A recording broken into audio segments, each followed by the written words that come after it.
যেদিন মৌতের খবর এসে যাবে, আজরাইলের টিকিট বাড়ির দরজায় দাঁড়ায় যাবে, অ্যাম্বুলেন্সের মতো সিগন্যাল যখন শুরু হয়ে যাবে, ওই দিন যখন ডাক এসে যাবে, কে ধনী কে গরিব, কে মূর্খ কে শিক্ষিত কোনো ভেদাভেদ নাই।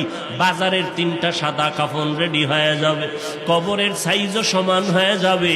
কাফনের মধ্যে প্যাকেট করিয়া যখন জানাজার খাটিয়ে উঠাইবে, কে পীর কে মূর্খ কোনো মুরিদ ভেদাভেদ নাই, কে ওস্তাদ কে ছাত্র ভেদাভেদ নাই, কে ধনী কে গরিব কোনো ভেদাভেদ নাই।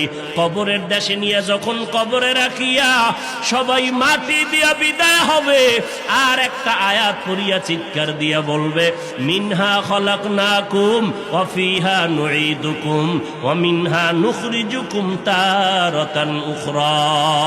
সবাই চলে গেল, ওই কবরে 2 ফেরেশতা হাজির। ফেরেশতা আসিয়া মাথার মুষ্টি খুলবে, পায়ের মুষ্টি পুরাটাই খুলবে। 3টা প্রশ্ন তোমাকে আমাকে করবে। সমস্ত মানুষের বেলায় 3টা প্রশ্ন। রবের পরিচয় দাও, ধর্মের পরিচয় দাও, রহমাতুল লিল আলামিনের পরিচয় দাও। মদিনার নবী বলেন, যারা দুনিয়াতে রবের গোলামি করে যাবে, তারা কবরে গিয়া জবাব দিবে, রব্বি আল্লাহ, আমার রব একমাত্র কে? দুনিয়াতে যারা ইসলাম মেনে চলবে, কবরে গিয়া জবাব দিবে, দীনি আল ইসলাম, আমার ধর্মের নাম কি?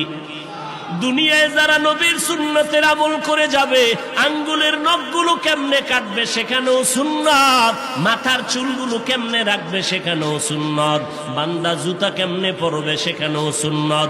সুন্নতের আমল করিয়া যারা কবরের বিছানায় শুয়ে যাবে, একটা রাস্তা বানাইয়া মদিনাওয়ালা নবীকে দেখাইয়া বলবে, চিনো লোকটাকে, চিনো নিরে কবরওয়ালা বলো।